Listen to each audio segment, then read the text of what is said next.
प्यारे बच्चों,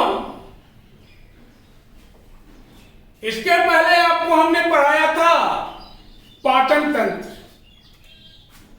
और जहां तक मुझे उम्मीद है कि आप सभी लोगों ने इसे ठीक से पढ़ा होगा, इसकी तैयारी आप लोगों ने कर ली होगी, इसके नोट्स भी आप बनाए होंगे। इसके लिए आप सभी बच्चों को हमारी ओर से धन्यवाद बच्चों। और आज दूसरा लाइफ प्रोसेस आपका है रेस्पिरेशन। हिंदी में हम इसको श्वसन बोलते हैं, रेस्पिरेशन।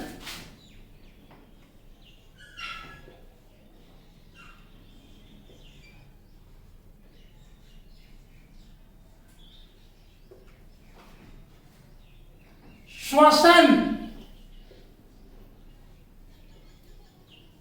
और ये बहुत मस्त चीज है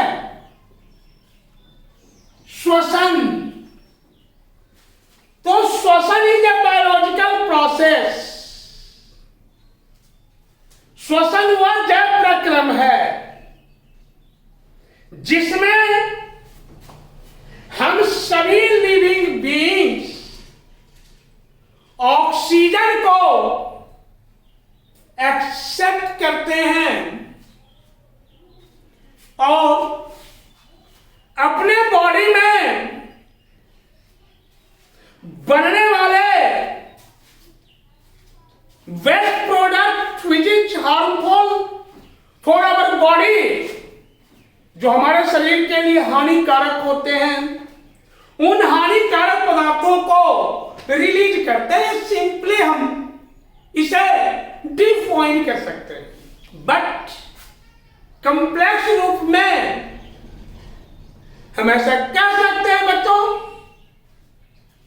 कि श्वसन एक कंप्लेक्स प्रोसेस है, जटिल क्रिया है, जिसमें हमारे भोज्य पदार्थों का, हमारे द्वारा लिए गए फूड मटेरियल्स का ऑक्सीडेशन होता है, और ऑक्सीडेशन के फलस्वरूप बनने वाला एनर्जी हमारे बॉडी में एटीपी के रूप में स्टोर हो जाता है, तथा बॉडी से carbon dioxide gas always release होता रहता है। तो ऐसे कंप्लेक्स प्रोसेस को हम रेस्पिरेशन कहते हैं बच्चों। ये रेस्पिरेशन, विदाउट रेस्पिरेशन हमारा एब्जॉर्ब फूड का ऑक्सीडेशन नहीं हो सकता, इट इज नॉट पॉसिबल। बच्चों, food material, absorb food material के ऑक्सीडेशन के लिए ऑक्सीजन मस्ट है, और ये ऑक्सीजन हम सभी जीव रेस्पिरेशन प्रोसेस से ही लेते हैं। ये हमारा लाइफ लिविंग रहने का आइडेंटिफिकेशन है। बॉडी को जब तक एनर्जी नहीं मिलेगी, ये बॉडी हमारा किसी भी फंक्शन को करने के लिए एबल नहीं हो सकते हैं बच्चों। किसी भी बायोलॉजिकल लाइफ प्रोसेस को सही रूप से संपन्न करने के लिए ये मस्ट होता है रेस्पिरेशन, और इस रेस्पिरेशन में हम सीधे O2 टेकिंग करते हैं और CO2 लेते हैं, CO2 छोड़ते हैं, रिलीज करते हैं बच्चों, सॉरी। तो हम ऐसा कह सकते हैं कि बचे हुए भोज्य पदार्थों से ऊर्जा का उत्पादन ऑक्सीडेशन के द्वारा होता है बच्चों, ऑक्सीडेशन। और हमने भी कहा कि ऑक्सीडेशन के लिए ऑक्सीजन मस्ट है। तो साधारण बोलचाल की भाषा में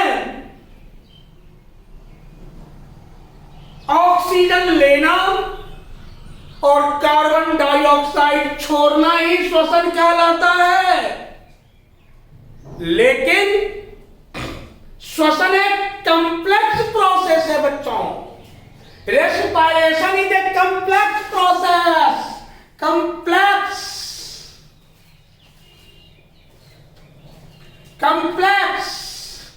लाइफ प्रोसेस। ये रेस्पिरेशन कंप्लेक्स लाइफ प्रोसेस है जिसमें हम सभी जीव O2 एक्सेप्ट करते हैं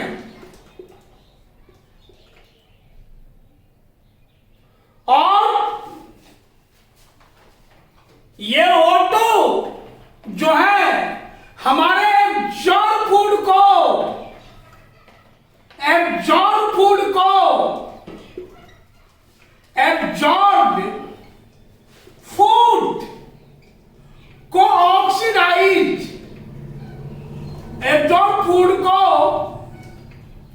ऑक्सीडाइज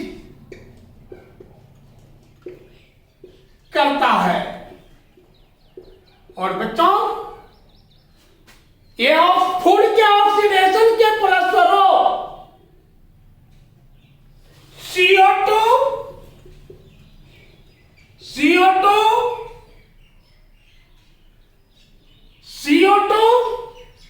वाटर,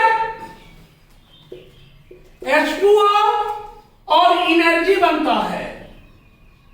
एनर्जी और यह CO2 हमारे बॉडी से रिलीज होते हैं। CO2 ये रिलीज होते रहते हैं बच्चों। CO2 release from body. ये CO2 बॉडी से रिलीज होते रहते, निकलते रहते, मुक्त होते रहते फ्रॉम बॉडी। और ये एनर्जी हमारे बॉडी में एटीपी के रूप में स्टोर हो जाते हैं। एडिनोसिन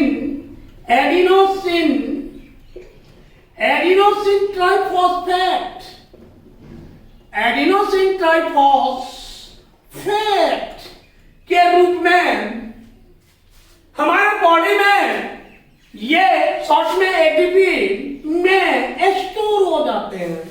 समय समय पर इसी एटीपी का उपयोग कर हम जीवों का शरीर जो है वह सभी लाइफ प्रोसेस को सुचारू रूप से चलाते रहता है बच्चों। तो ये जान लो, हम जो ईंधन लेते हैं, हम सभी जीव ईंधन लेते हैं, हम सभी प्राणी ईंधन लेते हैं। ईंधन फॉयल जिसको बोलते हैं, जिससे हमें ऊर्जा की प्राप्ति होती है, उष्मा की प्राप्ति होती है, वही ईंधन फॉयल। तो हमारा ईंधन जो है वो कार्बोहाइड्रेट है चिपली, हम आपको बता चुके हैं। कार्बोहाइड्रेट इज आवर फॉयल, चूंकि भोजन के रूप में हम सभी लोग कार्बोहाइड्रेट लेते हैं, चावल लेते हैं, रोटी लेते हैं, ये सभी हमारा भोजन का मुख्य अवयव कार्बोहाइड्रेट है बच्चों। तो ये कार्बोहाइड्रेट का ऑक्सीडेशन इसी ऑक्सीजन के द्वारा होता है बच्चों, जिससे CO2, H2O और एनर्जी का निर्माण होता है। और यह एनर्जी हमारे बॉडी में एडिनोसिन ट्राइफॉस्फेट या एटीपी के रूप में संचित हो जाता है बच्चों। तो ये तो हम जान चुके हैं कि व्हाट इज रेस्पिरेशन। रेस्पिरेशन किसको कहते हैं हमने डिफाइन किया। रेस्पिरेशन या हिंदी में श्वसन। और बच्चों पूरे अगर आपको ये केमिकल इक्वेशन याद रहेगा रेस्पिरेशन का, तो आप इजिली उसके डिफिनीशन को चाहे इंग्लिश लैंग्वेज में या हिंदी लैंग्वेज में आप लिख सकते हो बच्चों। तो इस समीकरण संपूर्ण रेस्पिरेशन प्रोसेस को निम्नांकित केमिकल इक्वेशन के द्वारा दर्शाया जाता है बच्चों। जैसे हमारा ये C6H12O6, ये बच्चों क्या हुआ? कार्बोहाइड्रेट हम लेते हैं, ये हमारा कार्बोहाइड्रेट, ये कार्बोहाइड्रेट। और रेस्पिरेशन में हम क्या लेते हैं? बोलिए, ऑक्सीजन लेते हैं बच्चों। हमने बताया ना, ऑक्सीजन लेना और कार्बन डाइऑक्साइड रिलीज करना। अब बिना ऑक्सीजन का हमारा डाइजेस्ट फूड, एब्जॉर्ब फूड का ऑक्सीडेशन पॉसिबल नहीं है। तो हमने लिया ये कार्बोहाइड्रेट और ये रेस्पिरेशन के थ्रू हमने लिया ऑक्सीजन, O2 लिया बच्चों, तो बन गया CO2 बनेगा। ये CO2 और प्लस ये वाटर बनेगा, अब प्लस एनर्जी बनेगा बच्चों, एनर्जी। और ये एनर्जी ATP के रूप में बॉडी में स्टोर हो जाएगा। ATP is the universal carrier of energy, ATP is the universal carrier of energy है बच्चों। तो ये ATP के रूप में हमारे बॉडी में स्टोर हो जाता है। तो इतना अगर हम याद रखेंगे, हमारे बॉडी में किसका ऑक्सीडेशन होता है? कार्बोहाइड्रेट का ऑक्सीडेशन होता है। हमारे बॉडी में किसके द्वारा कार्बोहाइड्रेट का ऑक्सीडेशन होता है? तो ऑक्सीजन के द्वारा होता है। हम ऑक्सीजन कहां से लेते हैं? तो रेस्पिरेशन प्रोसेस से लेते हैं। उसके बाद हम ऑक्सीडेशन, कार्बोहाइड्रेट के ऑक्सीडेशन से क्या बनता है बच्चों? तो कार्बन डाइऑक्साइड बनता है। और ये कार्बन डाइऑक्साइड हार्मफुल होता है हमारे बॉडी के लिए, फॉर बॉडी, है ना। इसी को रिलीज करते हैं, ये जल भी निकलता रहता है बॉडी के अंदर और एनर्जी स्टोर हो जाता है बच्चों। और ये कार्बोहाइड्रेट जो है, ये हमारा सेलुलर फॉयल, कोशिकीय ईंधन। हमने नहीं बताया कि जब तक बॉडी को ईंधन नहीं मिलेगा तब तक ये बॉडी काम नहीं करेगा, एनर्जी बनेगा ही नहीं। तो कार्बोहाइड्रेट हमारा सेलुलर फॉयल है बच्चों। तो हमने देखा भी व्हाट इज रेस्पिरेशन। दुनिया के जितने भी जीव हैं, ऑल लिविंग बीइंग must या should we respire? Without respirations we cannot live. तो जीवित नहीं रह सकते बच्चों। And it is called non living beings. इसलिए बच्चों याद रखो, ये हमारा आइडेंटिफाइंग कैरेक्टरिस्टिक फीचर्स हैं रेस्पिरेशन बच्चों। अब हम देखेंगे ये रेस्पिरेशन के स्टेजेस को देखेंगे। तो रेस्पिरेशन को दो स्टेजेस में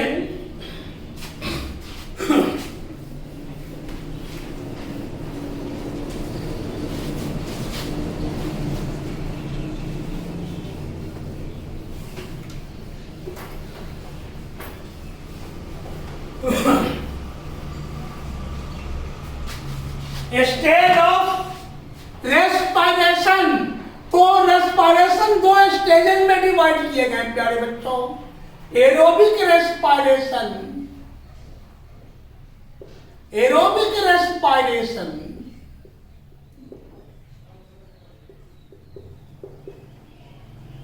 हिंदी में वायवीय श्वसन, और दूसरा आपका अनएरोबिक रेस्पिरेशन।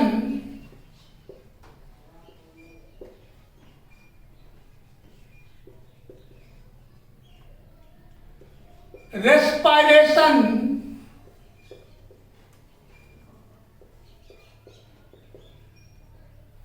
अवायवीय श्वसन, हिंदी में इसको क्या बोलेंगे?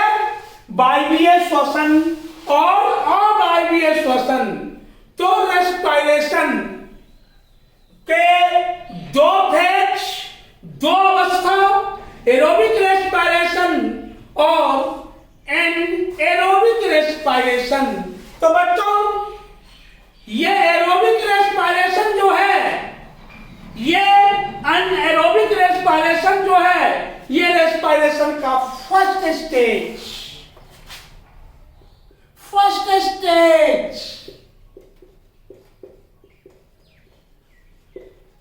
ये श्वसन का प्रथम चरण है, अनएरोबिक रेस्पिरेशन। और इस स्टेज में एब्जॉर्ब फूड का पार्शियल ब्रेक डाउन ऑक्सीजन की अनुपस्थिति में होता है। फूड का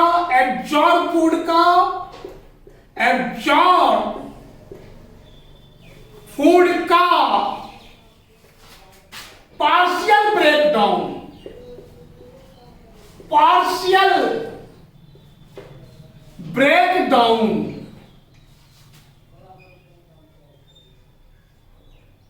ब्रेकडाउन ऑक्सीजन के एब्सेंस में,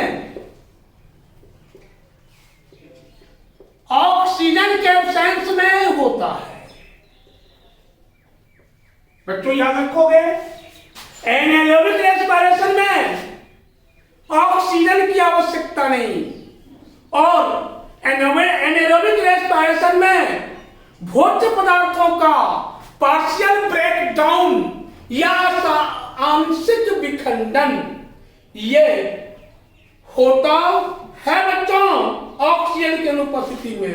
इस क्रिया द्वारा एक अणु ग्लूकोज से दो अणु पायरुवेट का निर्माण होता है। इस प्रोसेस में या इस फेज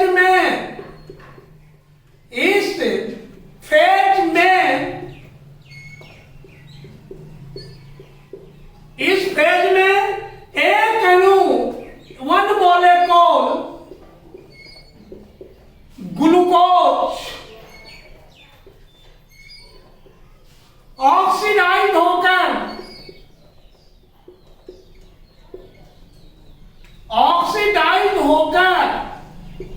2 मॉलिक्यूल्स पायरुवेट का निर्माण करते हैं। ये 2 मॉलिक्यूल्स पायरुवेट का निर्माण करते हैं।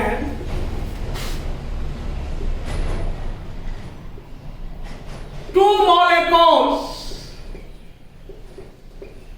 पायरुवेट का निर्माण करते हैं,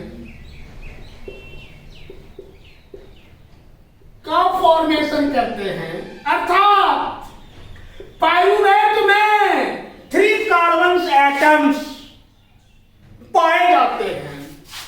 अर्थात पायरुवेट में 3 कार्बन एटम्स पाए जाते हैं। बच्चों ये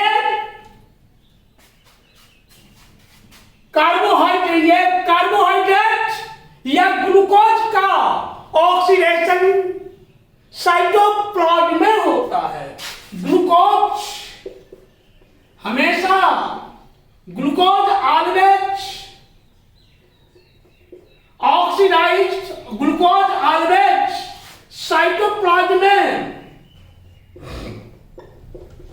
साइटोप्लाज्म में ऑक्सीडाइज होते रहते हैं।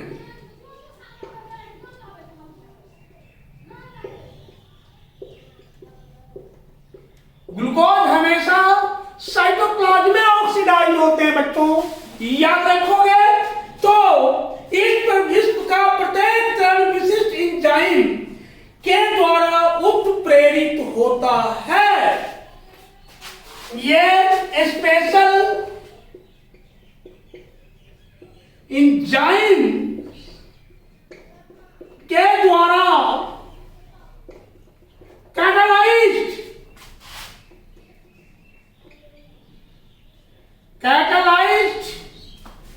होता रहता है बच्चों।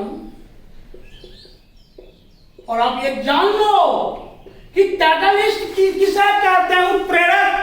वह पदार्थ जो किसी भी रासायनिक अभिक्रिया की गति को इंक्रीज कर देता है, बढ़ा देता है, उस पदार्थ को उत्प्रेरक कहते हैं बच्चों, याद रखना।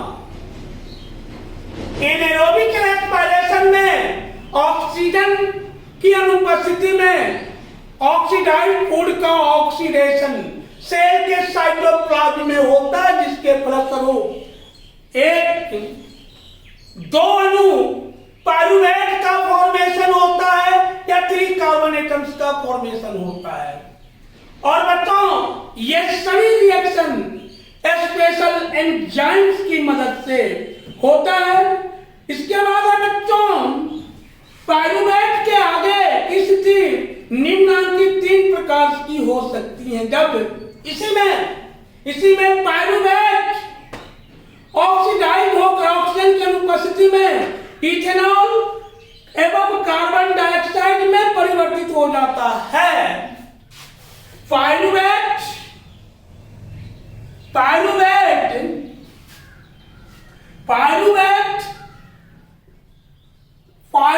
बच्चों ऑक्सीजन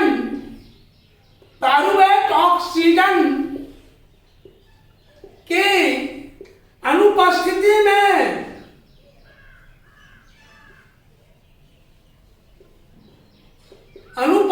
में ऑक्सीडाइज्ड होकर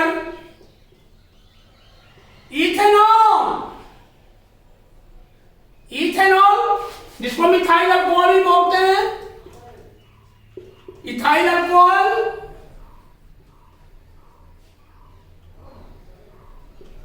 एंड कार्बन डाइऑक्साइड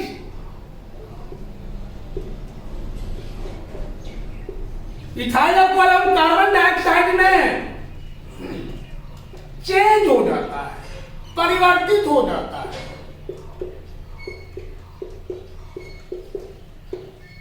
बच्चों ये इसके बाद है दूसरा, ऑक्सीजन के अभाव में हमारी मांसपेशियों में, हमारी मसल्स में पाइरुवेट से लैक्टिक अम्ल का एसिड ये फॉर्मेशन होता है, लैक्टिक अम्ल का फॉर्मेशन होता है।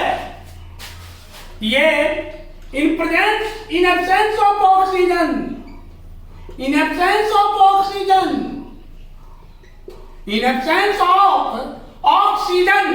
ऑक्सीजन की अनुपस्थिति में बच्चों, in absence of oxygen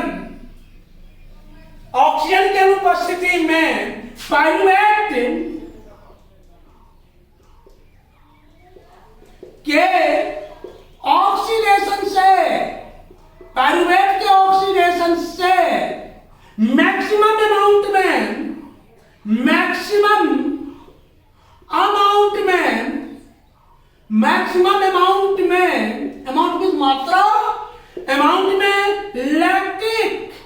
lactic acid का फॉर्मेशन होता है, लैक्टिक एसिड का फॉर्मेशन होता है,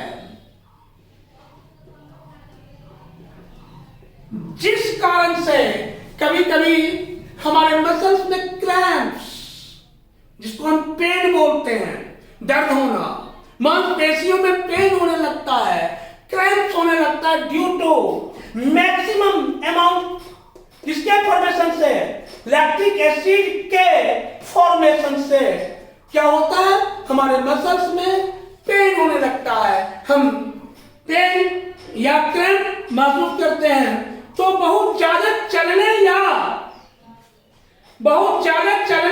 दौड़ने के बाद हमारी मांसपेशियों में इसी कारण क्रैम्प या तकलीफ होती है, फॉर्मेशन होता है, जिससे लिख लो बच्चों इसको, हमारे मसल्स में मांसपेशियां, मसल्स में क्रैम्प्स,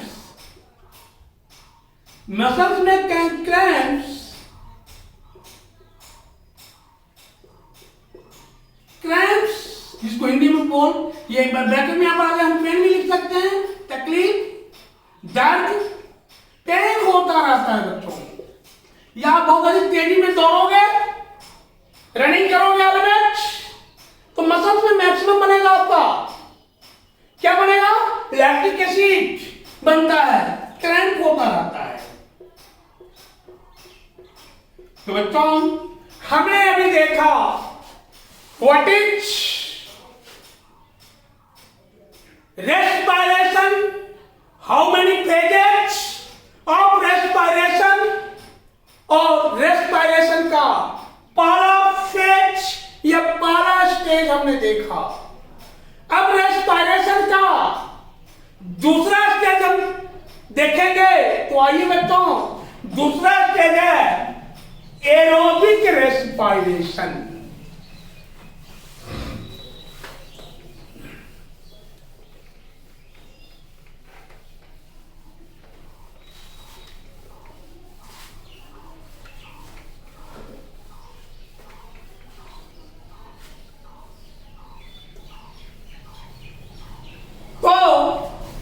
दूसरा फेज एरोबिक रेस्पिरेशन,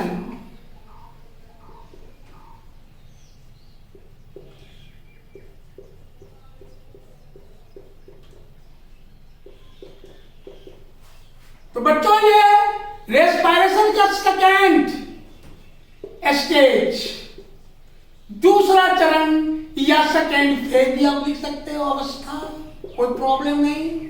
इसमें फूड मटेरियल का कंप्लीट ऑक्सीडेशन, इसमें एब्जॉर्ब फूड मटेरियल का complete oxidation,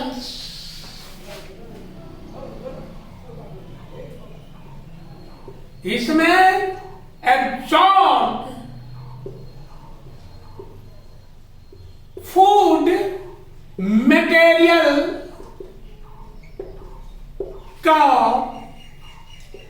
complete oxidation,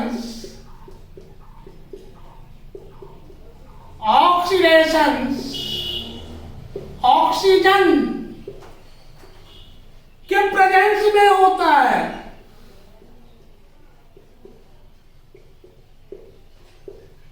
oxygen के प्रेजेंस में, ऑक्सीजन की उपस्थिति में होता है बच्चों, आप इसे याद रखोगे। इसमें पाइरूवेट अणुओं का कंप्लीट ऑक्सीडेशन के लिए ये माइटोकॉन्ड्रिया में चला जाता है। ऑक्सीजन पाइरूवेट अणुओं में विखंडित होता है तथा 3 कार्बन परमाणु वाले पाइरूवेट में विखंडित होकर कार्बन डाइऑक्साइड का निर्माण करते हैं। तो इसमें पाइरूवेट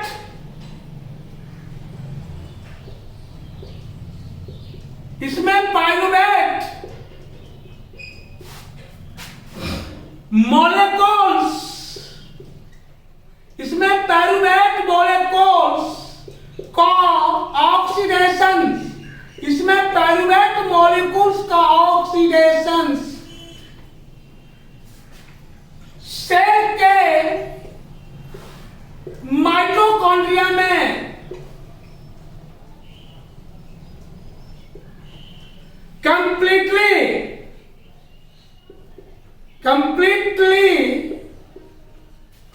कंप्लीटली ऑक्सीजन की सहायता से होता है। विद हेल्प ऑफ ऑक्सीजन की सहायता से होता है। अब बच्चों पाइरूवेट के ऑक्सीडेशन के फलस्वरूप 3 कार्बन परमाणु या 3 कार्बन के अणु बनते हैं। इसके साथ जल एवं रासायनिक ऊर्जा का निर्माण होता है। पाइरूवेट के कंप्लीट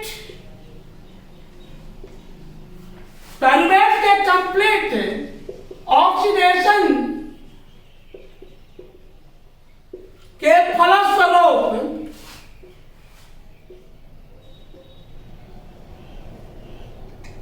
पाइरूवेट के कंप्लीट ऑक्सीडेशन के फलस्वरूप 3 molecules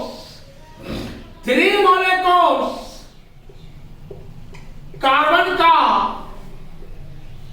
फॉर्मेशन होता है।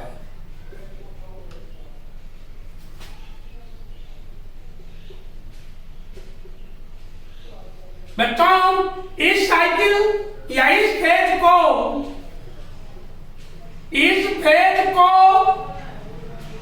क्रेब्स फेज या क्रेब्स साइकिल, इस साइकिल को क्रेब्स साइकिल भी,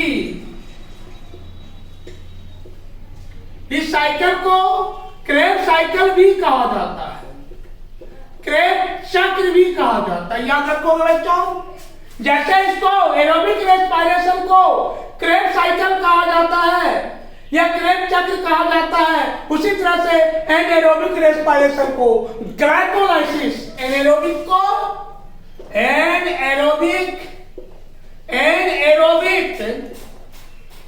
रेस्पिरेशन को क्या कहेंगे? रेस्पायरेशन।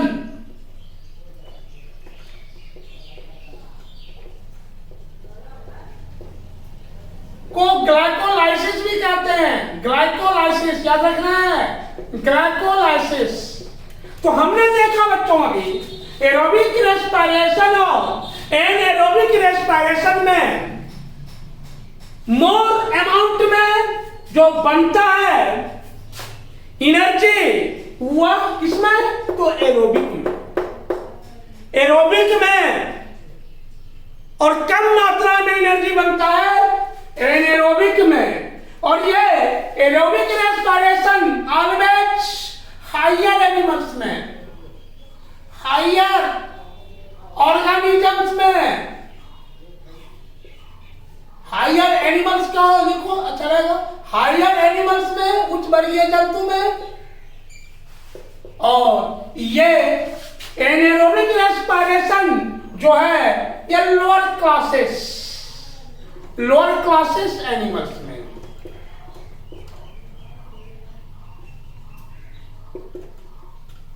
या ऑर्गेनिज्म लोअर क्लासेस ऑर्गेनिज्म में। तो बच्चों अभी हमने बताया what is respiration, how many phases of respiration, what is aerobic respiration, what is anaerobic respiration. और नेक्स्ट वीडियो में हम सभी लोग दोनों में अंतर पढ़ेंगे। वैसे आपको अपने मन से भी अंतर जानना चाहिए, लेकिन जब हम शुरू करेंगे नेक्स्ट डे तो differences between anaerobic and aerobic respiration हम बताएंगे आप लोगों को। बच्चों धन्यवाद बच्चों।